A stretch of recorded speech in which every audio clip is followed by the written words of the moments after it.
家好，大家好，好耐唔見。我唔想嘥好多時間。大概喺1967年，當時我仲喺麗的影星、麗的富星做播音，喺麗的影星做演員兼埋配音演員，咁啊啱啱可以有兩餐飯食嘅時候，突然間有一日有個電話話：喂，唔食飯啦！楚原導演揾你拍電影，楚原揾我拍電影，真定假㗎？原來係真，就係咁樣。第一部電影《紅花俠盜》就係楚原導演帶咗我入電影界。我記得大概應該係拍第2、3部戲嘅時候，我就話俾佢聽，我話：喂，導演啊，我好想做導演，有冇機會咧？靚仔，你真係想做導演？好啊，我又未用過副導演㗎，你跟住我啦，你跟住阿全哥先啦。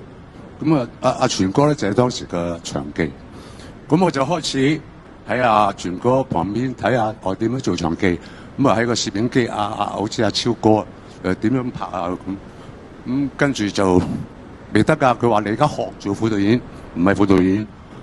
咁我記得有一次佢夜晚帶我翻佢屋企，嗱，靚仔，我哋聽日拍呢場戲。你分啲鏡頭俾我睇下，咁我好勤力嘅分咗，咁啊分咗幾耐唔知啦。咁我話楚原哥，我分咗你睇下，你黐線啊！啲個個都 close 嚟嘅影相咩？咁又係，點解個個都係 close 嘅咧？喺我心目中可能覺得佢對白都係咁重要，咁啊重要要 close 啊嘛，咁梗係唔得啦。咁啊跟住真係開始慢慢喺現場做副導演。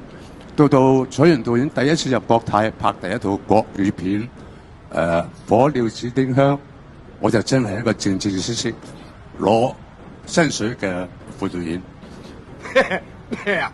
我笑你哋，梗係龍哥咯，有咩理由喊啫？龍哥唔想我哋喊噶嘛，龍哥係想我哋笑啊！你唔識講等我講，各位，其實咧，龍哥生前將歡笑送俾大家，佢死咗之後咧，都希望大家繼續笑。龍哥咧絕對唔希望大家唔開心，所以咧我哋要化悲痛為歡笑，我哋要繼續有龍哥將歡笑送俾觀眾嘅精神。嚟，我哋而家一齊為阿龍哥大笑15秒。